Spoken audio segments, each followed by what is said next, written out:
살아가다 보면 뭔가를 선택하거나 판단해야 하는 일이 생깁니다. 삼관, 즉 관심, 관찰, 관계, 이 세 가지 단어의 의미를 잊지 않는다면 좋은 선택을 할 수 있습니다. 바이시클의 이도희 대표가 2017년 매일경제 CEO 특강에서 한 이야기입니다.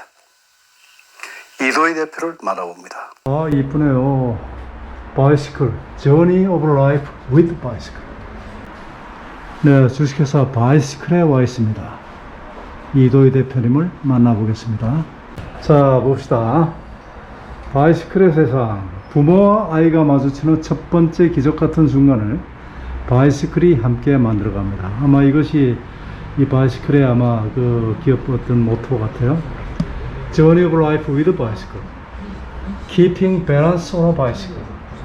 The first moment of riding a bicycle. 아, 이런 의미가 있군요. 이화여대에서 동양화를 전공하고 대기업에서 근무하고 마케팅도 하고 광고도 하고 그리고 또 창업도 하고 또 어떤 회사의 전문 경영인으로서 상장까지 시키는 그런 성과도 내고 그러다가 유아 교육의 필요성을 절감하고 주식회사 바이시클을 인수해서 현재 경영에 참여하고 있는 이도희 대표입니다.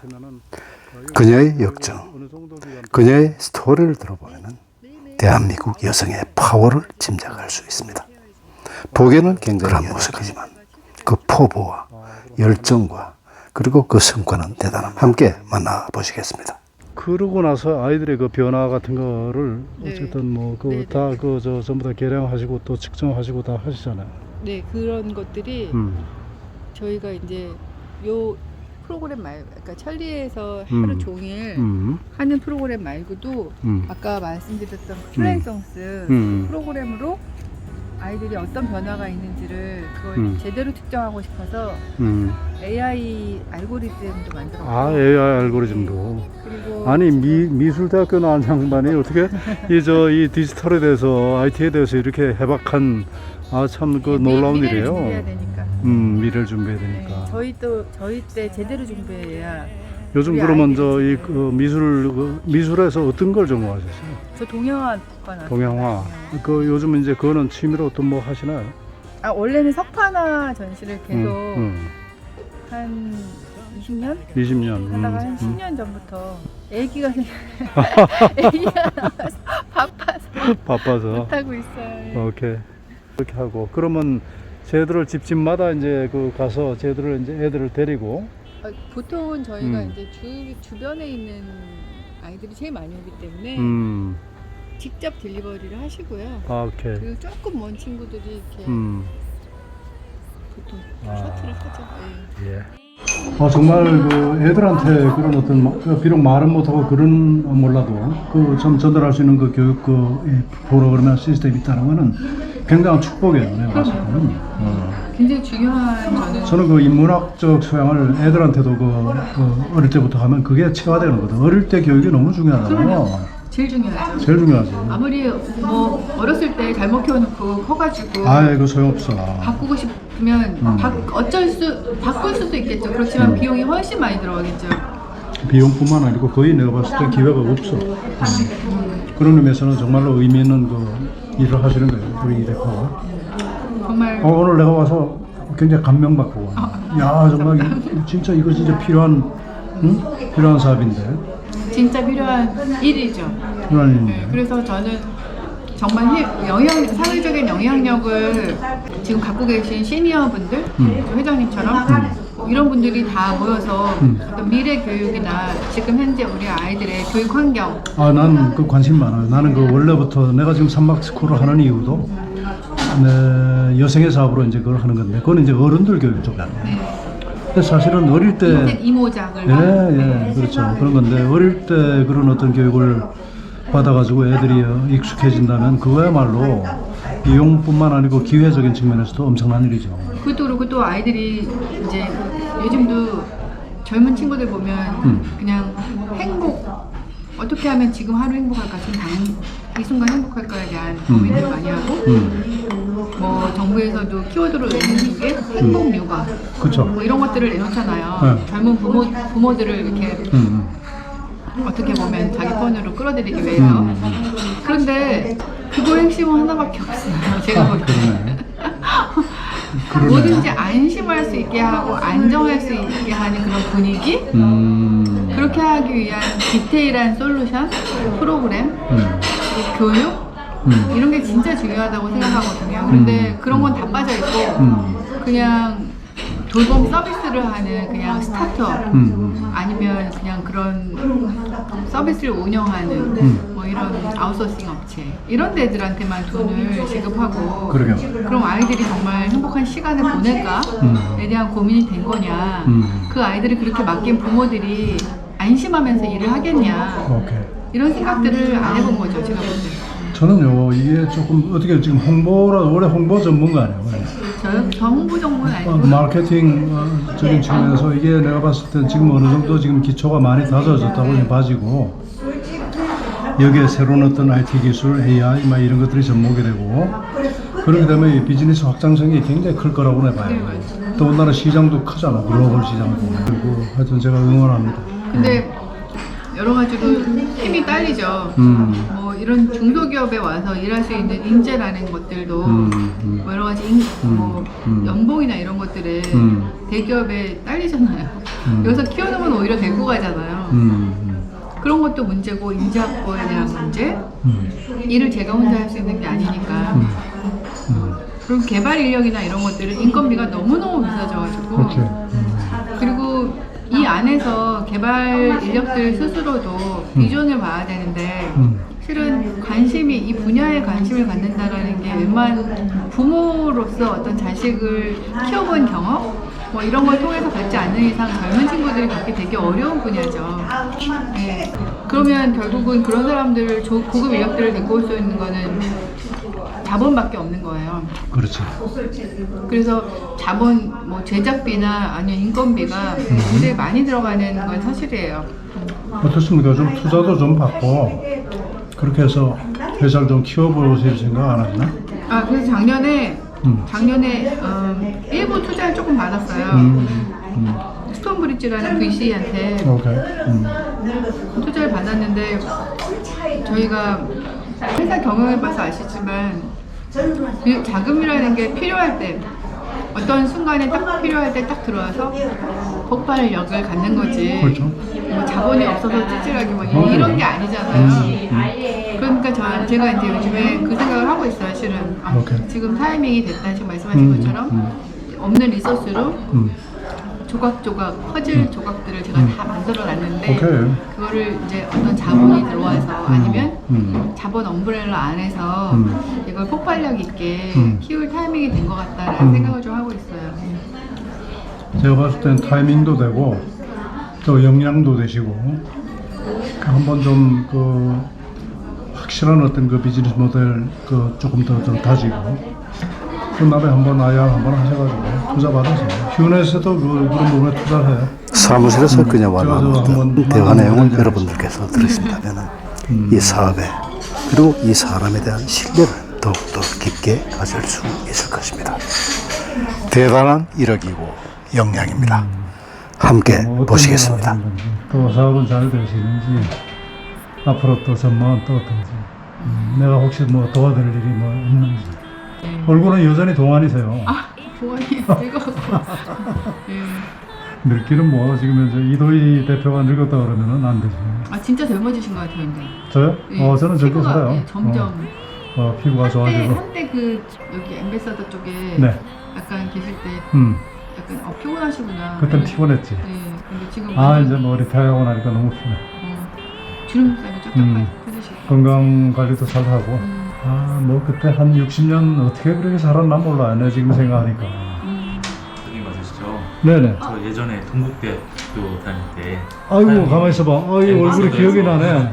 엠버서더에서 저희 짜장면도 사주시고 막. 아 진짜? 그러세요? 네. 아 왜? 그래 기억이 나네. 아, 그때 저희 그때는 겸임 교수였거든. 강의도 배우고 아, 야 여기서 근무해요? 네, 네, 그렇습니다. 아이고 반갑습니다. 이런 일이. 어떤 일 하세요? 제가 그 원래 IT 쪽이었잖아요. 그렇지. 근데 아기를 늦게 낳아서 갑자기 이 영유아 교육 시장을 보게 된 거예요. 영유아 교육시장. 네, 예. 오케이. 근데 교육 동네가 이제 뭐 굉장히 보수적이잖아요. 그래서 굉장히 천천히 변하는 것도 물론 있지만 그 IT가 너무나도 이제 뭐 솔직히 말하면 그때가 2015년, 14년 이럴 때인데 외국에서는 이미 에듀테크가 막 정말 막 이곳 저곳에서 특히 영국이나 뭐 미국 같은 데는 이제 뭐 굉장한 많은 자본이 들어가서 이미 R&D가 막 시작이 되고 있고 굉장히 이제 뭐 어떤 파운데이션 뭐 이런 것들에서 지원 제도도 되게 많고 그런 상황인데 한국은 실은 그 한국의 영유아 교육을 끌고 가고 있는 그 대기업, 중견 기업들이 실은 학습지로 굉장히 많이 성장들을 지금 주로 어떤 회사들이 있어요? 뭐 웅진, 대교, 웅진도 대교. 뭐 오케이. 교원, 오케이. 아, 전부 다 예. 그 영유아 시장도 그 커버하는구나. 그렇죠. 그리고 대부분 학습지로 많이 성장을 했고 그리고 아니면 이제 해외에서 들어온 몬테소리나 몬테소리. 예, 미국에서 시작돼서 들어온 거고 또 이제 뭐 일본에서 들어온 아이챌린지나 오케이.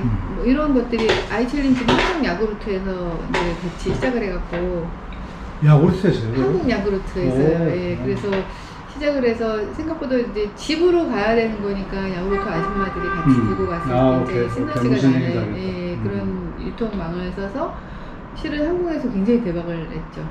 예, 그런 이제 제품이나 서비스들이 주로 이제 시장에 있었는데 저는 그 되게 신기하다고 생각을 했어요. 왜냐하면 이미 외국에서 되게 에듀테크로 해서 여러 가지 시스템이나 아니면 뭐 프로세스나 그게 아이들 교육이라는 게 실은 대충 하면 안 되는 거잖아요. 아유, 그러면 철저하게 해야지. 예, 아니 철저하게도 중요하지만 그 나라와 어떻게 보면 인류의 미래잖아요. 그건 그래요. 예, 그 지금 사회적 비용이 굉장히 많이 들어가는데 여러 가지 뭐 정신적인 문제가 생긴 사람들이 요즘 많이 나와서 사회적 비용이 굉장히 많이 들어가잖아요. 직접비가 아니고 간접비로 생각하지만 실은 굉장히 큰 비용을 미래에 지불하기 위해서는 지금 이렇게 방치해도 되지만 아이들을 조금만 더 어렸을 때 제대로 교육을 인성교육이나 아니면 교육을 제대로 시켰을 때 미래의 그런 비용들이 굉장히 줄어든다라는 사실 그리고 알고 보면 실은 우리가 뭐 4차 산업혁명이나 뭐 이런 것들을 얘기하면서 예측할 수 없는 미래를 지금 준비하고 있잖아요. 그렇죠. 그런데 과거에 어떤 정형화된 교육이나 이런 제도가 문제가 있다라고는 생각들을 많이 하지만 실제 제대로 R&D나 과연 어떤 교육 프로그램을 아이들한테 처음부터 제공해야 이 아이들이 미래를 제대로 준비할 수 있는지에 대한 공부가 되고 있나? 저는 아닌 것 같거든요. 그렇죠. 예.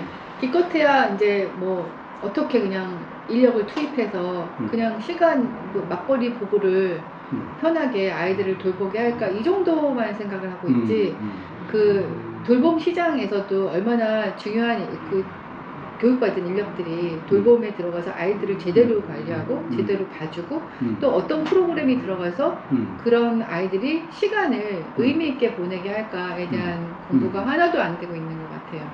그래서 이제 제가 그 아이들이 5세 이하다라고 하면은 실은 말도 못하고 글도 못 쓰고 그렇죠. 아주 그리고 영리와. 읽지도 못하고 뭐 이런 아이들이잖아요. 그런 아이들은 전 세계적으로 실은 배워야 될 것들이 다 똑같죠. 오케이. 생각해보세요. 그냥 5세 이하다라고 하면 뭐 사물 인지 아니면 관계 아니면 정말 살면서 알아야 돼야 되는 다양한 뭐 통합교육적인 내용을 실은 5세 이하 때 다 배워야 되는 거예요.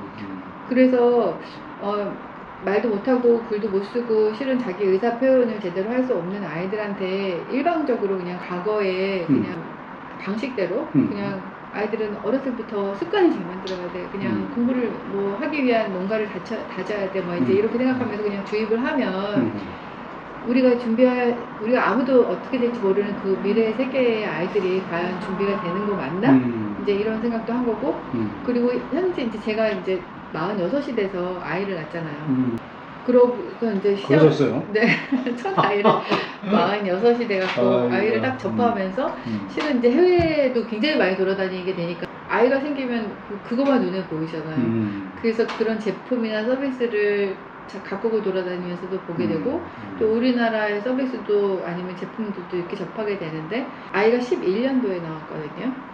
그러면 그 한 15년도가 되기 전까지 한 3, 4세 때 저 아이를 통해서 이 시장을 막 보면서 굉장히 뭔가 언밸런스 돼 있다라는 생각을 많이 했는데 그게 이제 두 가지인데 크게는 하나는 이제 외국 제품은 거품이 너무 많이 껴있고 제가 유럽 돌아다니면서 미국이나 뭐 이런 데 돌아다니면서 이제 되게 좋은 제품들을 접하잖아요. 그러면 싸게 구입하기도 하고 현장에서 근데 갖고 들어와서 이렇게 보면 한국에 들어와 있는 똑같은 제품은 뭐 6배까지도 예, 갖고 있는다던가 어떤 거는 정말 유통이 더 잘못되어 있는 데는 뭐 10배까지도 갖고 있는 경우가 많고 한국에서 그렇게 지금 그때 11년도만 해도 실은 뭐 우리나라가 제조나 아니면 뭐 IT 기술이나 이런 게 뭐 전 세계적이다 뭐 이런 상황이잖아요. 그런데도 그렇죠. 불구하고 아이들의 제품이나 이런 것들은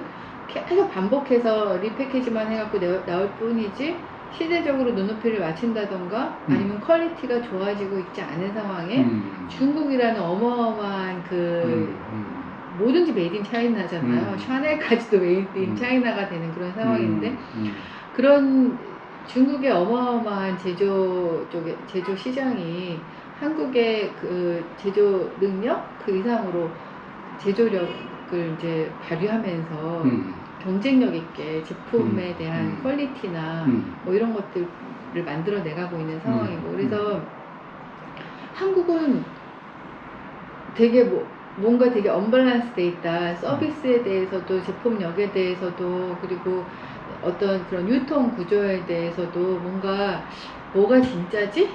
라는 생각을 하게 된 거예요. 그래서 여기 혹시 IT가 들어와서 뭔가 이 데이터 기반으로 뭔가 팩트가 데이터 기반으로 바뀌게 되면 혹시 생태계가 변화가 생길까? 원래 이 대표가 IT를 전공했어요. 전공은 한 건 아니지만 제가 이제 원래 미대 나왔잖아요.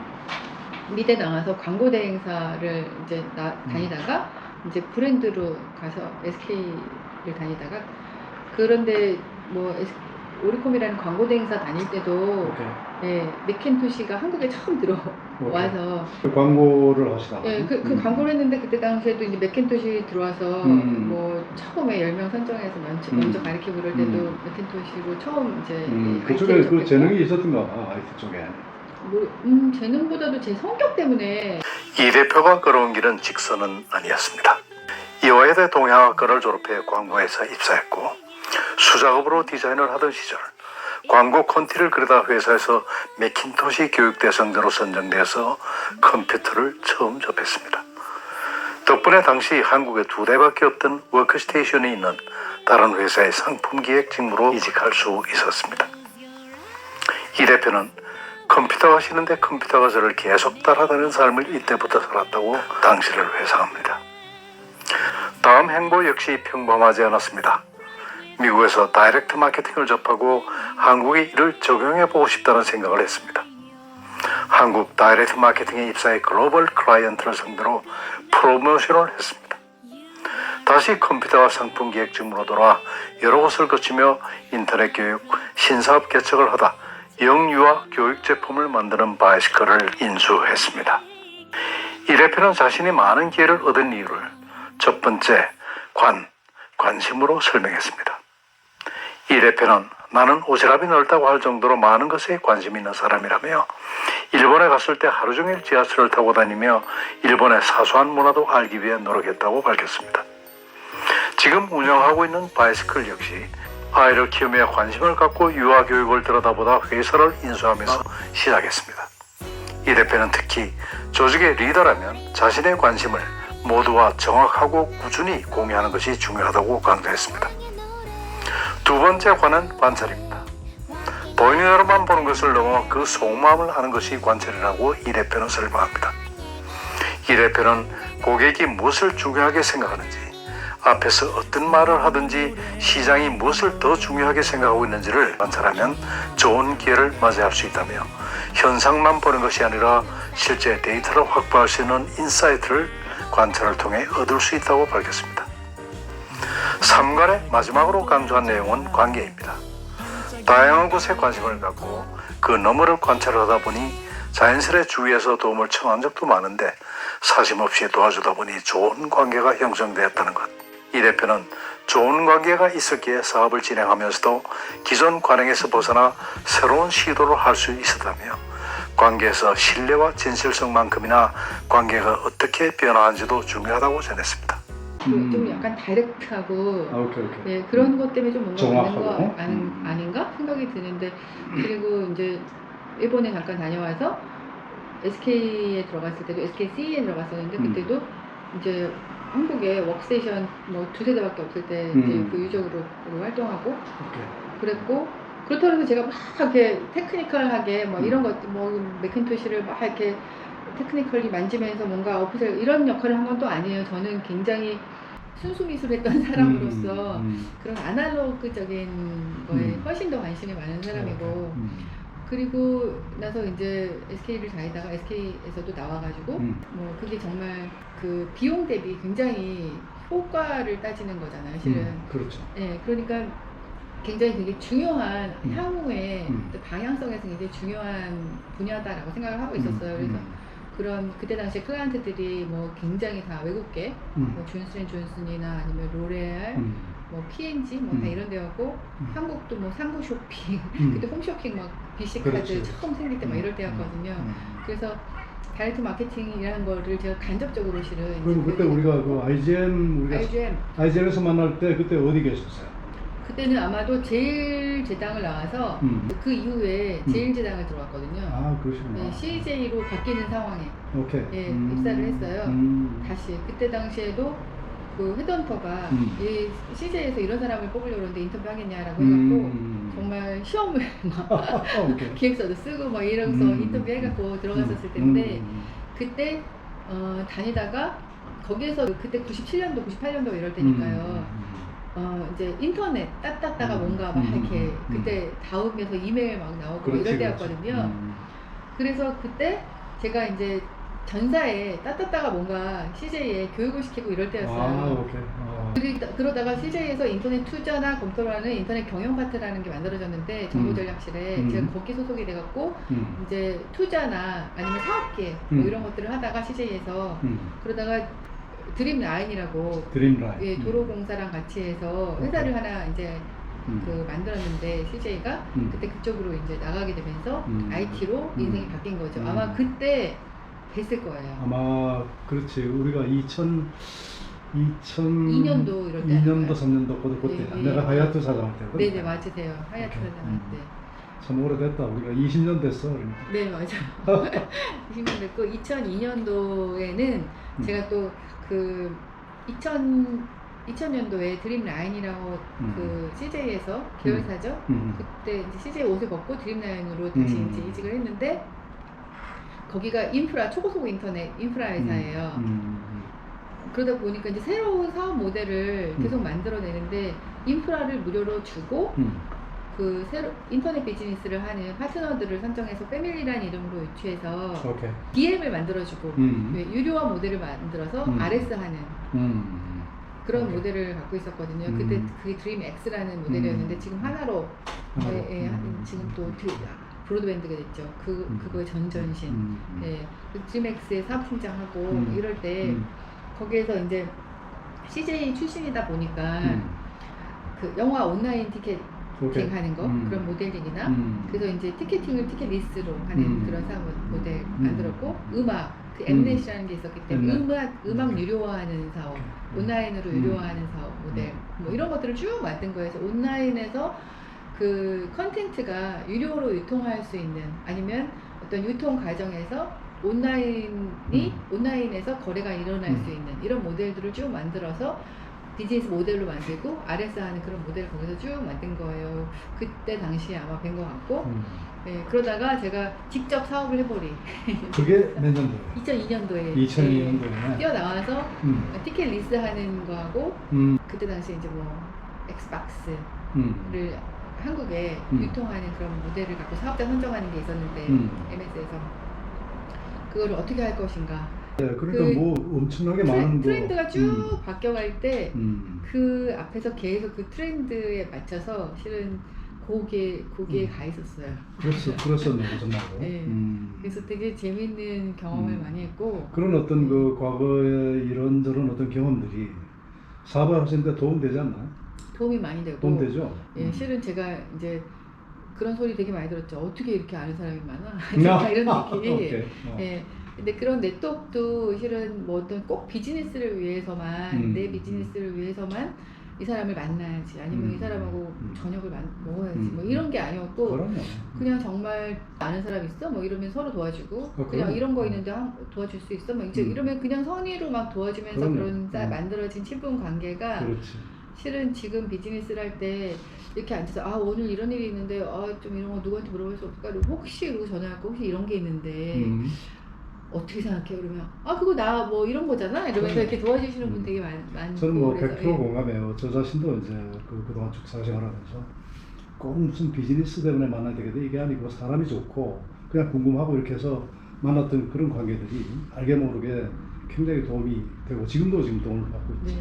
네, 그런 것 같아요. 그래서 좀 더 탑 매니지먼트로 이렇게 올라가면서 실무단에서도 물론 그 네트워크 굉장히 중요하지만 실무단에서 아이디어와 아니면 어떤 뭔가 사업 기획과 뭐 이런 것들에 대한 어떤 능력이 더 많이 필요한 그런 포지션이 있으면 탑 매니지먼트로 이렇게 올라가면서는 두루두루 되게 넓게 많은 인맥과 뭐 아니면 그 경험, 과거에 이제 일을 처리했던 그런 경험 이런 것들이 굉장히 많이 의사 결정에 그렇죠. 아니면 사업 이제 어떤 방향성을 정하는데 중요한. 그때 그 2002년도에 그 만들었던 회사 이름은 뭐였어요? 2002년도에 그 또 배경이 좀 있어요. 근데 2002년도에 그 아까 말씀드렸던 그 티켓리스하고 엑스박스 사업을 하던 그 회사가 이제 뭐 여러 가지 상장을 하려다가 이제 여러 가지 이슈가 있어가지고 사업이 접으면서 제가 그 전에 아까 드림X라는 사업을 하고 있었다고 그랬잖아요. 그때 당시에 후배가 제가 CJ 다닐 때부터 이제 아르바이트 주고 뭐 이러던 서울대 후배가 있는데 걔 찾아왔어요 어느 날. 그러면서 누나 이런 온라인 음악 서비스 하는 친구들이 있는데 내가 투자를 했어. 그러면서 한번 봐줘. 이러면서 이제 봤는데 트래픽이 어마어마한 거예요. 오케이. 온라인 그냥 무료 서비스를 하고 있으니까 음악 서비스를 하고 있으니까. 근데 벅스라는 음악 아시죠? 그때 당시에 이제 벅스가 아직 이렇게 뜨기 전인데 걔네보다도 훨씬 트래픽이 많고 그런데 저는 계속 컨텐트 유료 서비스 아니면 뭐 이런 온라인 비즈니스 모델을 막 이렇게 만들어내는 이런 걸 주로 해왔었잖아요. 그러니까 그 트래픽 나는 걸 딱 보고 야 우리가 무료로 인프라를 이렇게 제공을 해서 유료 모델을 만드는 거는 너네 트래픽으로는 감당이 안 될 것 같으니까 좀 힘드니까 그냥 코로케이션을 하자. 코로케이션 하는 건 뭐냐면 비용을 좀 저렴하게 쓸 수 있게 패밀리를 해주는 거거든요. 한번 이제 유료 모델을 좀 만들자라고 해서 유료 모델 하려면 결국은 라이센스를 확보해야 되잖아요. 그래서 카피라이트를 다 좀 확보를 해서 음악 자체가 유료로 유통할 수 있게 카피라이트를 다 확보하는 작업을 해라라고 했고 그래서 그렇지 이제 카피라이트를 이렇게 확보할 수 있었기 때문에 그때 당시에 이제 그 싸이월드가 미니홈피를 이렇게 만들고 저한테 프로토타입을 보내왔어요. 이동영 사장이. 그러면서 이거 어떻게 생각하냐요? 미국에서 이제 이런 다이어리 서비스가 청소년들한테 막 인기가 있는데 이런 것들을 이제 하려고 한다 그러면서 프로토타입을 보내왔어요. 근데 너무 좋은 거예요. 그래서 이제 여기에 근데 배경음악을 붙이고 싶은데 어떻게 생각해? 그래 그러면 유료로 이렇게 음악 서비스를 할 수 있게 카피라이트 확보한 데가 있으니까 여기랑 해보면 좋을 것 같아. 그래서 그 후배를 소개시킨 거예요. 그래서 그렇게 음악을 유료로 하는 서비스를 미니홈피도 이제 그 배경음악이라는 이름으로 할 수 있었고 유료 음악 시장이라는 게 실은 뭐 광고를 막 트래픽에 광고를 붙이는 거 외에는 건당으로 얼마를 받을 건가 뭐 500원을 받을 건가 600원을 받을 건가 막 이게 굉장히 정리가 안 돼 있던 상황인데 그렇게 명확한 배경음악이라는 유료 모델이 만들어지면서 그 유료 음악 서비스도 이제 매달 매출이 뭐 몇백만 원 뭐 이렇게밖에 안 나다가 데일리로 싸이월드를 통해서 막 정말 1,500, 3,500, 7,000 하루에 2억 5천까지도 매출이 나는 그런 결과가 나오는 비행이 만들어졌고 그리고 싸이월드도 그 미니홈피 아이템 스킨 뭐 이런 거 만큼 배경음악이 엄청 중요한 비즈니스 모델이 되었고 결국은 싸이월드 자체도 직접 그거를 운영을 할 수밖에 없는 그런 상황이 돼서 일정 기간 동안 위탁 운영을 이제 주고 뭐 이런 비즈니스들을 쭉 해왔어요. 그러다가 제가 이제 컨텐츠가 이렇게 유료화될 때 정말 중요한 게 뭘까요? 컨텐츠 유료를 보호할 수 있는 그런 컨텐츠 자체를 보호할 수 있는 그 디지털 라이트 매니지먼트 하는 DRM 솔루션 이런 것들이 굉장히 의미 있어지겠다 생각을 하고 있었고 그래서 만난 이제 그런 보안 서비스를 하던 사장님하고 회사를 합치자 이렇게 된 거죠. 그래서 제가 이제 일부 제가 뭐 싸이월드 그 게임 MCP라는 걸 하고 있었던 회사가 있었는데 그 회사하고 그 사장님 회사를 합쳤어요. 그래가지고 제가 갑자기 이제 솔루션 회사 사장이 된 거죠. 보안 솔루션 회사 사장이. 그러면서 2005년도부터 2015년까지 쭉 그 회사 사장을 했는데 그게 이제 상장을 했거든요. 그 회사 이름이 뭐였어요? 디지캡이요. 디지캡. 네, 디지털 캡슐레이제이션 해갖고 이제 디지캡이라는 회사를 계속 운영을 해오면서 그 회사도 이제 굉장히 컨텐츠 보안으로 시작을 했지만 결국은 이제 방송통신 쪽에 방송 보안까지도 하면서 BM을 만들었고 방송 보안이 굉장히 의미 있었던 게 보안 시장도 알고 보면 SI죠. 그렇죠. 대기업 SI를 벗어날 수가 없었는데 맨 처음에는 저는 이제 컨텐츠 보안이 유익해지겠다라고 생각을 해서 그 보안 자체를 서비스화했다라는 생각을 한 게 아니었구나. 한국의 이런 솔루션 회사들은 다 그냥 SI구나. 대기업 SI 수준이구나. 밥 먹고 SI 없으면 밥 뭐 먹고 사는 거예요. 되게 상시 매출이 없는 거예요. 고정 매출이 없이 계속 SI가 있어야지만. 그래서 아 이거 고정 매출을 만드는 방법이 뭐가 있을까 고민하고 있다가 그 방송 쪽은 100% 외산을 쓰고 있었죠. 장비, 솔루션 모든 게 다 외산이고 특히 한국의 방송은 미국식 그걸 썼기 때문에 미국산 이제 미제 솔루션이나 장비들이 100%였어요. 근데 이제 유료 어떤 방송이다라고 하면 케이블 방송이었잖아요. 당시엔 지금 IPTV지만 그때 당시에는 케이블 방송이 굉장히 유료 방송의 꽃이었는데 거기가 특히 이제 미국식을 취하고 있었으니까 하고 있었는데 그 보안 시장을 딱 보니까 그게 케이블 카드라는 걸 쓰는데 그게 뭐 25,000원씩 하고 세트업 해갖고 로열티 모델이 있는 거예요. 카드당도 있고 로열티 모델도 있고 그래서 야 이거는 어마어마하네 생각을 하고 이거를 국산화 시켜야겠다. 그때 다들 이제 그 동네 그 생각을 하고 미리 진입을 했던 보안 회사 사장님들이 있으시잖아요.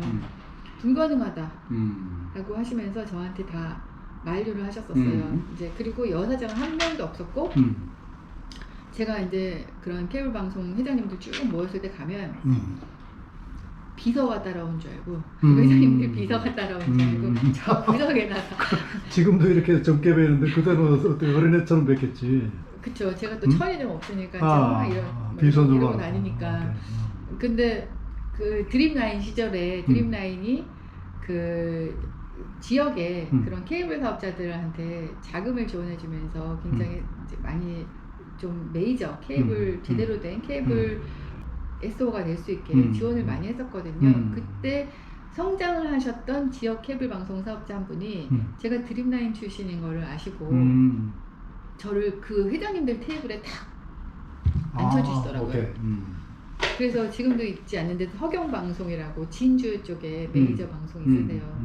그분이 저를 이제 딱 그 회장님들 테이블 쪽에 앉혀주셔갖고 뭐 제가 뭐 누구 비서는 아닌가 보네. 그래서 그 이제 뭐 하는 회사냐 이제 이렇게 들어보시기도 하시고 그래서 그때 당시에 MSO 이제 CNM이라고 있는데요. MSO의 그 영업을 땄어요. 제가 그 뭐 여러 가지가 있었지만 그 전에 그 이 방송 보안 시장에 진입을 하기 위해서는 뭐 여러 가지 뭐 다 외산 어마어마한 기업들이 뭐 NDS라고 해서 머더그룹이 운영하는 뭐 이런 데도 있고 메이저들이 어마어마하게 큰 데가 있는데 이런 작은 국내 이런 사업자가 어떻게 MSO 시장을 뚫을 수가 있겠어요. 그런데 뚫었던 것 중에 하나는 그 전에 TU 미디어라고 SK에서 만든 DMB 방송이 있었는데 거기가 외산으로 계약을 했는데 실은 라이츠를 무료였잖아요. 저희가 DMB가 유료로 갈 줄 알았었지만 무료로 시작을 했잖아요. 그러면서 라이츠를 비용을 계속 내는 게 너무 이제 부담이 되니까 국산화해야겠다라는 의지를 갖고 있을 때 저희가 파트너가 된 거예요. 그래서 국산화한 기술을 갖고 있었고 그게 모바일 방송이었잖아요. 그러니까 이런 메모리나 밴드위스에 굉장히 이렇게 라이트하면서도 보안이 좋은 그런 기술을 갖고 있었기 때문에 MSO를 저희가 놓고 할 때 우리가 이런 앞으로의 모빌리티 이 시장이 올 건데 여기에 이런 경쟁력 있는 그런 솔루션을 듣고 이제 보안 시장을 우리가 같이 가면 그럼 너네 비용도 줄이고 미래의 모빌리티도 준비할 수 있다라는 거를 갖고 이제 어프로치 잘해가지고 이제 그 MSO 영업을 된 거죠.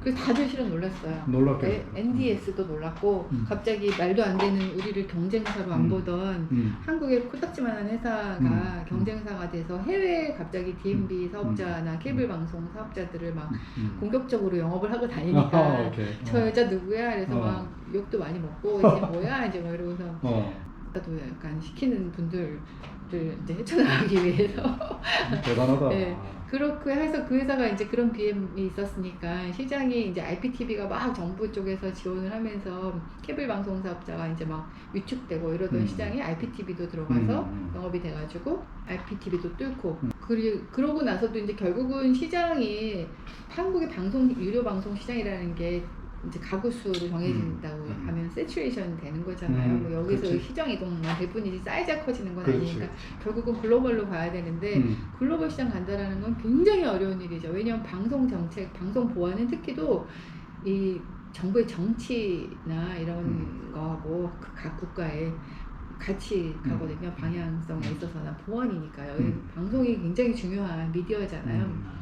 그래서 굉장히 가기가 되게 어렵다라는 거를 통감하고 이제 미디어 시장을 뚫기 시작한 거죠. 그래서 미디어 솔루션을 만들기 시작했어요. VOD 솔루션 이런 것들을. 그래서 이제 그런 것들도 영업이 되기 시작하니까 그 회사는 확실한 BM이 만들어졌고 그래서 상장도 할 수 있었죠. 네.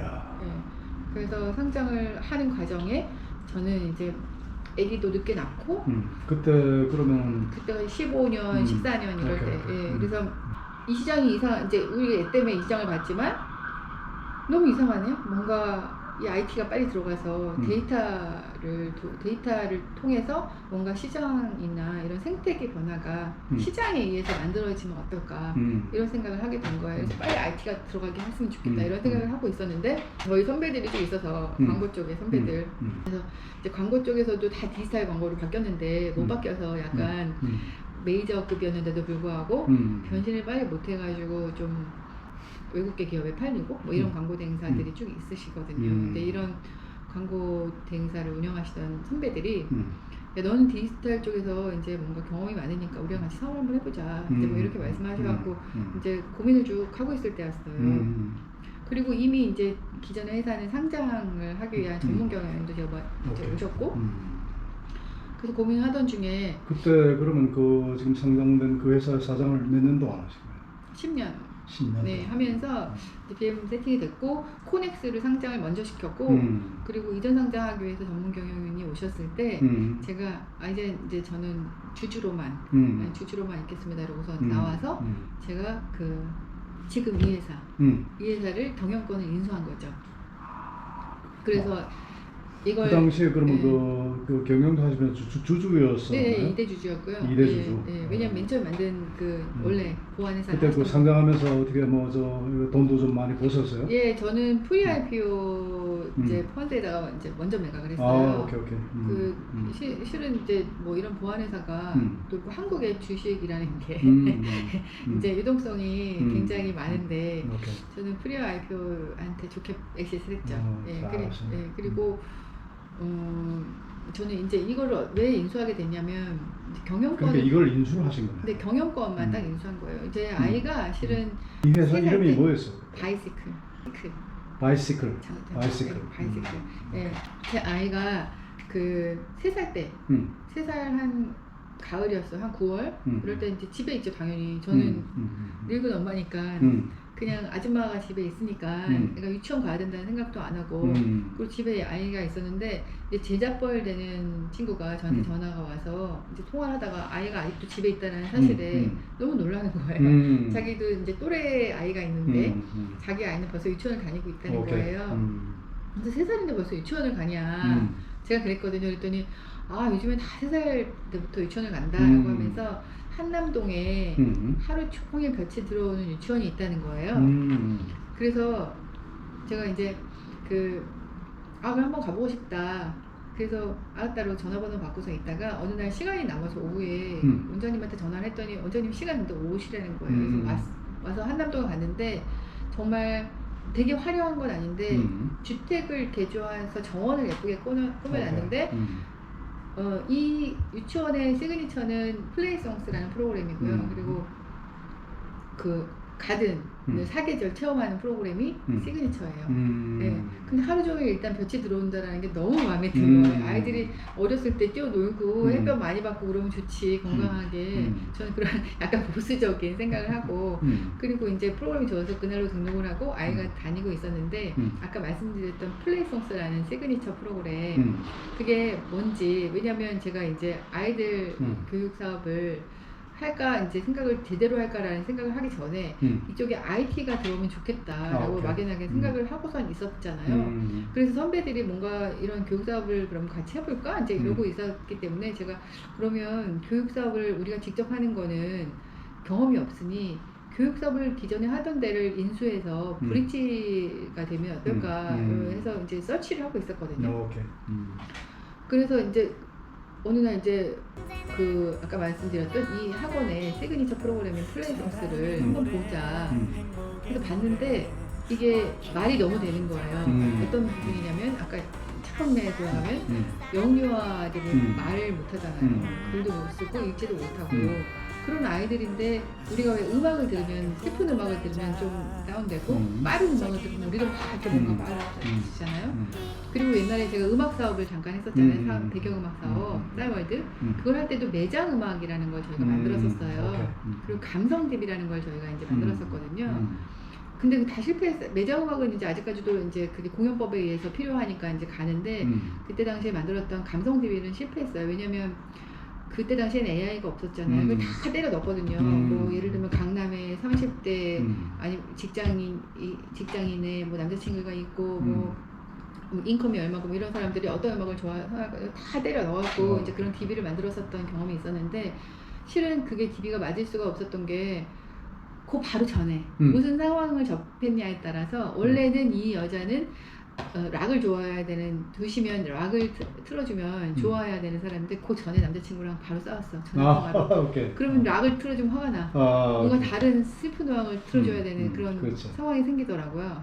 그래서 감성DB가 이렇게 그냥 때려 넣기로 한 거는 그때 당시에는 실패했거든요. 근데 우리 그런 직관적인 그런 음악이라는 요소가 더군다나 커뮤니케이션이 안 되는 아이들한테는 굉장히 중요한 요소잖아요. 그렇죠. 예.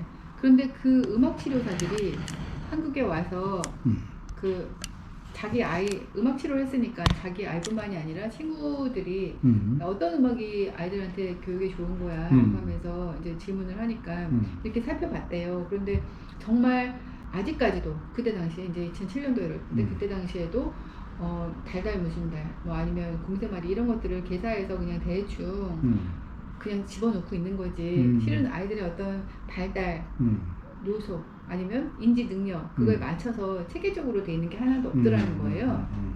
그래서 음악 치료를 전공한 친구들이 다시 미국의 템플대 출신들인데 템플대 다시 가서 프로젝트를 만든 거죠. 그래서 아이들한테 필요한 발달이 필요한 800가지 놀이법을 만들고 아이들이 놀이를 그대로 할 수 없잖아요. 그냥 이렇게 저렇게 한다고 해도 아이들이 그렇게 말을 못 들으니까 그 음악을 같이 넣은 거예요. 놀이법에. 그럼 아이들이 음악에 맞춰서 노니까 원하는 대로 놀 수 있게 기획된 음악을 넣은 거죠. 그리고 아이들 프로그램이니까 캐릭터들을 개발을 해서 10마리의 캐릭터들이 각각 음악과 관련된 악기와 관련된 자기 스토리를 갖고 있고 큰 전체의 스토리가 있고 이게 놀이법과 노래에 잘 매시업 돼가지고 하나의 큰 오케스트라 같은 작품이 한 4년간의 커리큘럼으로 탄생을 한 거예요. 그걸 갖고 와서 2007년도부터 플레이송스라는 센터를 압구정동에서 이렇게 운영을 하다가 그렇게 좀 비싸고 고급진 프로그램이니까 한국에 잘 나가는 재벌집이나 아니면 셀럽들이 다 그걸 다니고 있었고 이게 4년 지나는 프로그램이니까 4년을 충동도 있게 다닌 고객들이 이 프로그램이 너무 좋으니까 이 프로그램 기반에 유치원을 만들어 달라 라고 해갖고 그 한남동에 유치원이 만들어진 거였더라고요. 그래서 제가 그 프로그램을 좀 보고 싶다 보고서 제가 너무 놀랐어요. 왜냐면 어떻게 이렇게 젊은 친구들이 이렇게 물론 참여 개발을 할 때 다국적 이제 뭐 템플대 미국에 있는 템플 대학교에서 이제 석사를 하던 사람들이 참여를 했으니까 다국적인들이 참여를 한 부분도 있겠지만 어떻게 이런 생각을 했을까? 이런 시도? 이게 완성도를 떠나서 시도가 너무 훌륭하다고 생각을 했고 젊은 친구들이었어요? 그 애기 엄마 저는 이제 46세 아기를 낳았으니까 50이 되는 거고 이 친구들은 30대니까 젊은 친구들이죠. 그러니까 이런 시도를 한 것도 되게 훌륭하다고 생각했고 그리고 또 두 번째로는 거기서 이제 다국적 그 어떻게 보면 템플대에서 이제 석사 과정을 하던 음악치료사 그 사람들이 참여를 해서 그런 건지 몰라도 왜 음악이 각 국의 문화를 대변하잖아요. 그렇죠. 그 음악 장르가 묘하게 다 그 음악에 스며들어 있는 거예요. 뭐 하다못해 살사 뭐 아니면 무슨 탱고 뭐 이런 뭐 이런 것들이 묘하게 전체적인 전곡을 흐르는 게 아니라 전곡의 일부가 묘하게 그런 것들이 스며들어가서 각국의 문화를 다 그냥 음악으로 자연스럽게 아이들이 체험할 수밖에 없게 그렇게 돼 있는 거예요. 그래서 음악 자체가 너무 훌륭한. 근데 놀이법에 이게 같이 매시업 돼 있으니까 아이들이 그냥 신나게 음악에 맞춰서 놀지만 아이들이 어느 날 놀고 나왔는데 그냥 삼각형, 사각형, 동그라미 그런 도형을 인지하게 되는 거고 그냥 신나게 아이들이 놀고 나왔는데 이 사람 할머니, 이 사람은 친구 뭐 이런 관계, 이 사람은 오빠, 동생 뭐 이런 관계를 알게 되는 거고 신나게 놀고 나왔는데 나는 밥을 이렇게 맛있게 이렇게 골고루 뭐 이렇게 먹어야 되는 그런 개념 뭐 이런 것들을 쭉 알게 되는 거예요. 그래서 야 이런 프로그램은 너무 훌륭하다 생각을 해서 그런데 되게 아쉬운 점이 하나 있었죠. 이런 프로그램을 부자와 셀럽들만 하면 되겠네요. 네, 그래서 이런 프로그램을 디지털라이징을 하게 되면 매스에서 누구나다 저쪽 산골에 KBS 고정 틀어놓은 할머니 할아버지 손자 손녀도 들을 수 있지 않을까 이런 생각을 한 거고 어쩌면 이런 프로그램은 5세 이하 전 세계 사람들이 배워야 되는 게 똑같으니까 글로벌로 가능성이 있지 않을까 이 생각을 하게 된 거예요. 그래서 플랫폼 구축과 함께 디지털라이징을 시작을 해야 되겠다 생각을 해서 이 업체를 인수하게 된 거죠. 그렇구나. 그게 몇 년도예요? 그게 15년도 2015년 10월 정도에 인수. 지금 이제 7년 지났죠? 딱 7년. 근데 이 업체는 그러면 원래 언제 파운드 됐어요? 2007년도에 만들었어요. 2007년도. 그러면 15년 지금 네, 되네. 15년 됐어요. 그때 그 여 직원들도 다 함께 데리고 네, 가셨고. 그러니까 이제 49%의 그 친구 지분을 갖고 있는 친구들이 오케이. 맨 처음에 만들었던 이 프로그램을 만들었던 친구들이고 또 그 유치원을 그 다음에 만들었던 그 파트너들 그 세 명의 친구들이 있는 거예요. 근데 맨 처음에 이 회사가 왜 바이스크일이었냐면 그 프로그램을 만든 남매 둘이 두 바퀴잖아요. 남매니까. 그래서 바이스클이라는 이름으로 회사를 만든 거예요. 그래서 바이스클이 됐구나. 네. 그런데 저는 제가 이제 경영권을 인수했지만 바이스클을 계속 가져간 대지분 이유가 51%? 네네. 그 이유가 너네가 해온 건 아날로그고 이제부터 할 거는 디지털이야.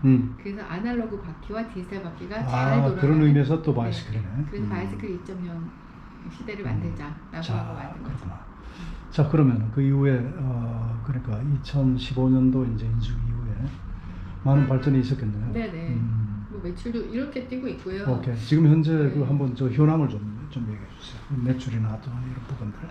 뭐 매출은 실은 제가 인수할 때 뭐 20억도 안 되는 매출이었는데 지금 올해 한 100억 정도 와. 가는 100억이 원래 좀 넘어야 되는데 아직까지도 팬데믹이 왔다 갔다 걸렸기 때문에 상반기에 좀 데미지가 있었고 또 작년 말에 저희가 이제 아까 디지털라이징 한다고 한 게 뭐냐면 19년도 18년도에 저희가 이제 홈스쿨링이라는 거를 만들어서 온라인에서 이걸 해야겠다. 온라인 기반으로 해서 지금 온라인으로 서비스가 되나요? 네 하고 있고요.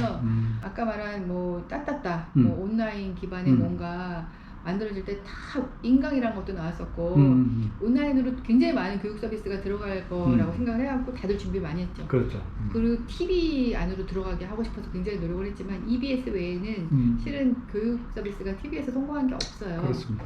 근데 그건 저는 이제 완전히 그 기본에 문제가 있다고 생각을 해요. 근데 아이들이 태어나자마자 두 가지 장난감을 보죠. 핸드폰과 TV를 보죠. 엄마 아빠들이 갖고 있는 재미는. 근데 본능적으로 자기도 그걸 통해서 공부하고 싶지 않은 거예요. 그런데 이 프로그램은 정말 아이들이 그냥 신나게 뛰어노는 프로그램이에요. 예, 그러니까 야 어쩌면 그리고 캐릭터와 스토리와 음악과 이런 것들이 다 있잖아요. 노는 건데. 그러니까 이거는 TV 포맷에 맞겠다 생각을 해서 제가 그리고 이제 IoT나 AI를 연동을 해서 그 데이터 기반의 뭔가 생태계 변화를 위한 시작을 해야겠다 생각했기 때문에 이제 SKT에서 누구가 출시했을 때 거길 찾아가서 AI와 IoT가 연동되는 홈스쿨링을 합시다. 라고 제안을 했었죠. 참 대단하죠. 그래서 네. 근데 그때 당시에 이제 AI 스피커가 나오고선 약간 버벅거렸을 때예요. 잘 안 되고 그러다 보니 이제 저희가 뭐 영상이 있고 뭐 이렇게 한다고 하니까 이거 방송 서비스 아니에요? 이제 이렇게 받아들인 거예요. 그래서 브로드밴드랑 먼저 해보시는 게 어때요? 라고 해서 브로드밴드랑 같이 이제 또 거기 설득을 하느라고 굉장히 오래 걸렸고 예, 그래서 여하튼지간에 18년도 2월에 하자 이렇게 돼가지고 18년도 내내 만들었고 18년도 말에서 19년도 초에 홈스쿨링을 론칭을 IPTV에서 처음으로 시켰어요. 예. 그리고 나서 팬데믹이었죠. 19년도 말에.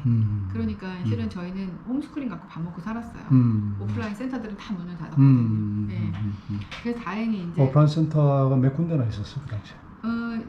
그때 당시에 광교는 오픈을 안 했었는데 지금 광교까지 해서 저희가 3, 4세가 따로 있고 5, 6, 7세가 따로 있고요. 유치원 같은 경우에는 그리고 광교가 있고요. 유치원 형태로 운영되는 건 3군데가 있고 그리고 플레이송스라고 한 센터가 압구정동이 본원으로 잘 있고 그리고 왕십리, 수원, 광교 이렇게 4군데가 예, 이렇게 운영이 되고 있었어요. 예. 그런데 지금 여기까지만 하고 식사하시러 가면 안 돼요? 그러시죠. 지금 직원은 몇 분이나 되세요? 저희 여기 본사 직원들인데 본사 직원이 한 20명 되죠. 오케이.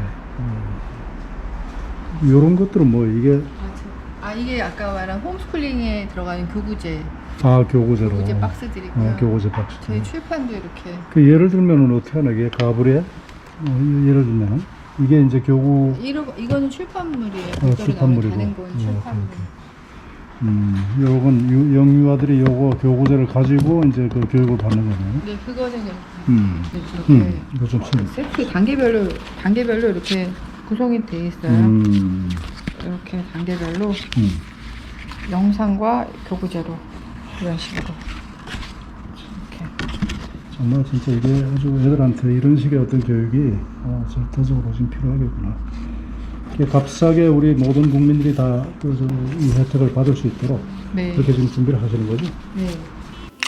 점심 식사를 포함해서 약 2시간에 걸친 인터뷰 내내 제게 들었던 생각은 정말로 참 대단하구나. 참 대단하구나. 이런 생각이었습니다.